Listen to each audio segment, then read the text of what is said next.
Hey everybody, welcome to my channel, and here you can see I'm starting, or have already got a jump start on working on the Ibanez S-Series 470 DX QM. So that's what this video is going to be about.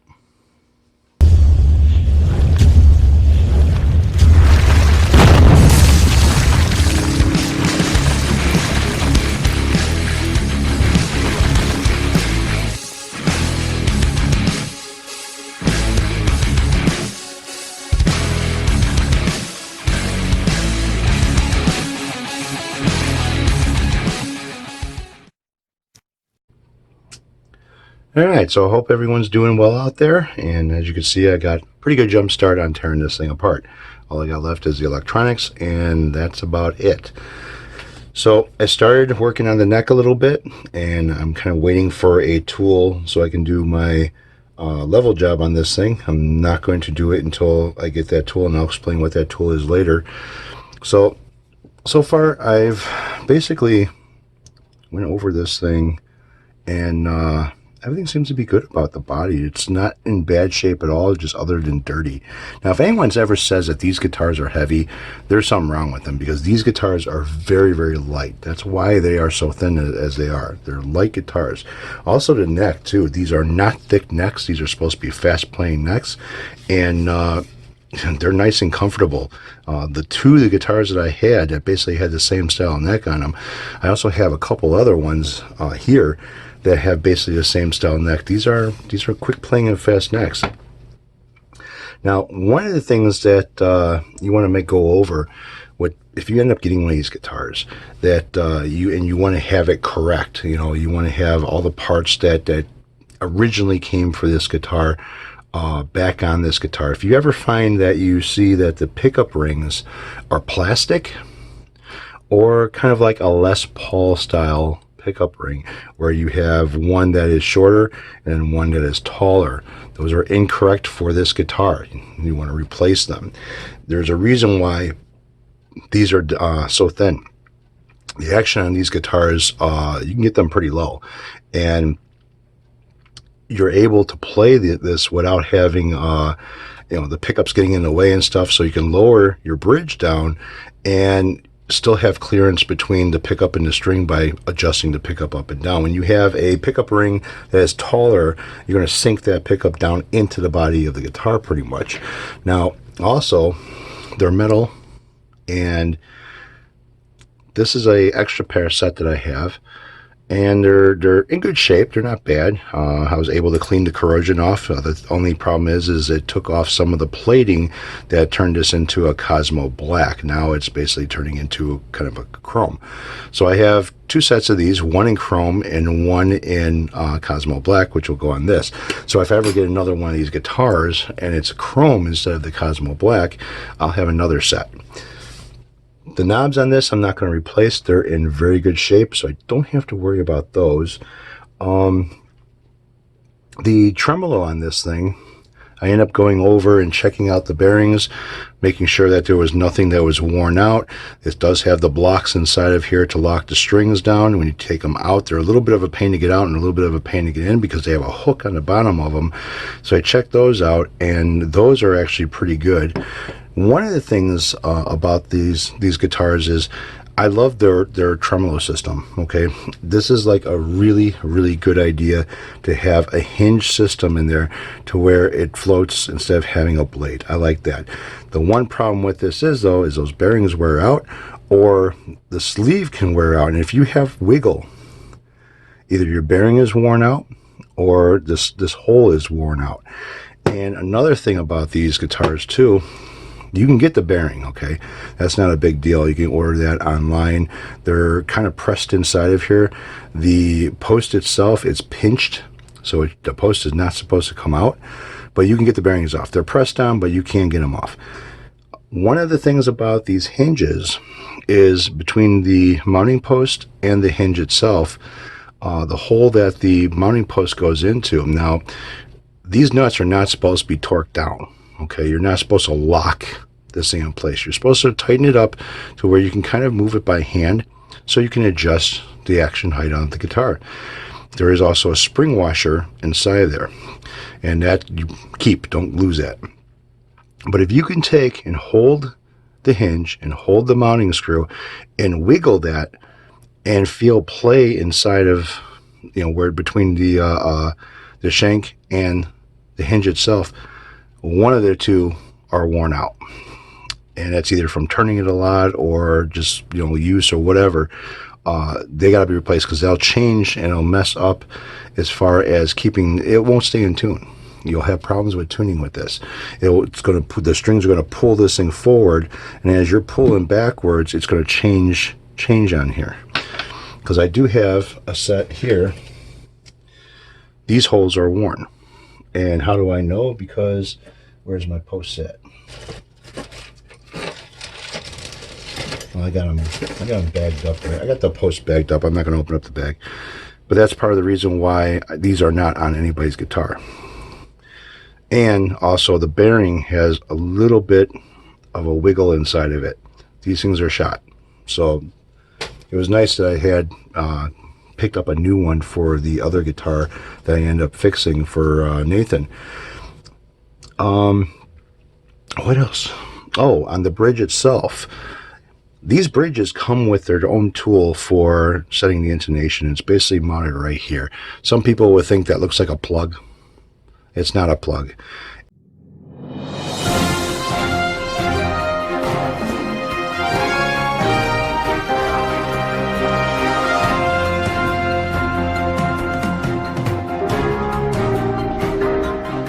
This is a Stupid News Report with your host, Eric C. Thank you and welcome. Today on Stupid News, a Chicago man was caught urinating on his neighbor's car tire. When the police was asked why the man was urinating on his neighbor's car tire, the man simply stated that his neighbor's dog constantly urinates on his car tires, so what is the difference? Before the man was arrested, his neighbor's wife gave the man her cell phone number. Well, we guess we all know what she's into. Now for the weather. Alexa, what is today's weather in Chicago? Right now in Chicago, Illinois, it's 22 degrees Fahrenheit with mostly clear skies. Tonight's forecast has cloudy skies moving in and out, with a low of 22 degrees. Alexa, thank you. Of course.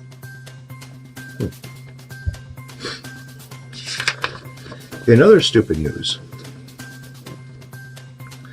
the Canadian cosplay boy making excuses for his poor spelling on a recent post on YouTube, now saying he blames his poor spelling on dyslexia. This is the first time hearing of the Canadian boy's dyslexia problem. One wonders what was his excuses for all the misspelling all the other times. Oh, this just came in. Warning. A short Michigan man has been at about every local grocery store in the produce aisles with a tape measure claiming to be a cucumber inspector. One store employee said the short man seemed to be overly excited by the larger cucumbers and seemed to be very anxious. If you are a Michigan resident, be on the lookout at your local grocery store for a short man measuring cucumbers. He may be armed and dangerous. Be looking for stupid news on later dates. And remember, if it's not broken, don't Terry GG&G it. That was your stupid news update.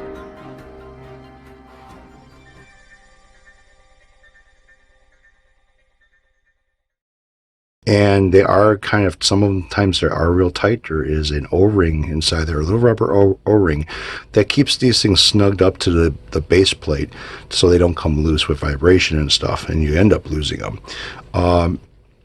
That's what you use to set your intonation. You screw it inside the hole over here, and you unlock the saddle.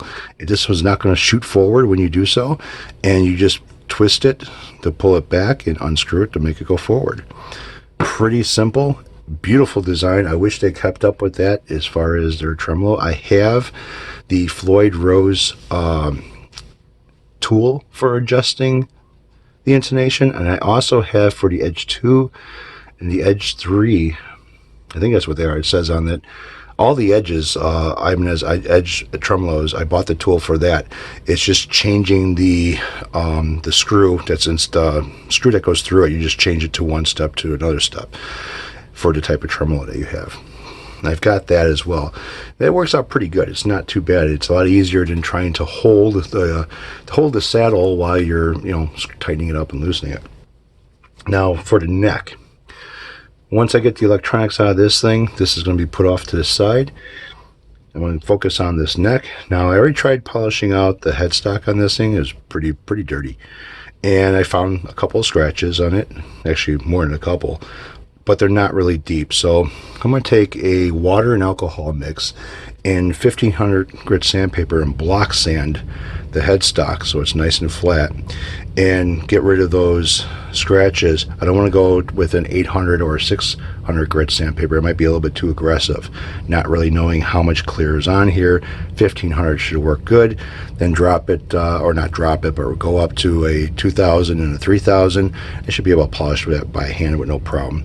Another thing that I noticed too is that the binding on this thing was pretty dirty. All right, now this is a not white, it's more of a cream color binding than a white color binding, and I wanted to put it back the way it was.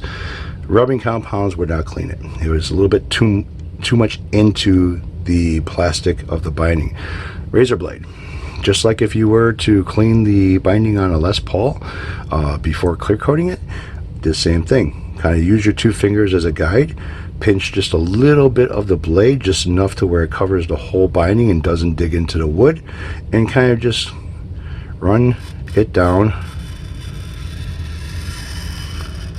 Run it down. You are going to get a little bit of shavings, and that cleaned it right up. Now the only thing you don't want to do is cut so much off to where you have a nice lip over here between the wood and the binding. You don't want to do that. So I got both sides done, even the top and all the corners. And now for the tool that I need for this neck. Well, I've been doing the fret leveling in a way where I'll take a towel and kind of roll it up and set the neck on top of that, but still it moves around, and I don't like that. So I want to get something a little bit more stable. So I picked up a neck holder, not one of these, but an actual neck holder for guitars. This way I can remove the neck from the guitar, place it in the neck holder, and be able to do the leveling and crowning without the neck being moving around. So that'll be coming soon. Otherwise, I mean, the weight of these guitars is nice. These necks are fucking wonderful. I mean, they're thin necks, and they're speed necks. That's one thing Ibanez really did with their guitars too, is they want them to be like I guess shredders and shit. I polished up the nut on one side just to see if I can get everything off of the corrosion, and it's just dirt. So the side that faces the headstock, and then the side that faces the fretboard, and it's got a little steam on it from my hands. But yeah, I cleaned up nicely, and I'm going to go over everything else and clean that up. The one problem that I did find with this thing was basically in one of the tuners, the bushing is gone. On tuners, you have a bushing, and you have like a rubber O-ring in there.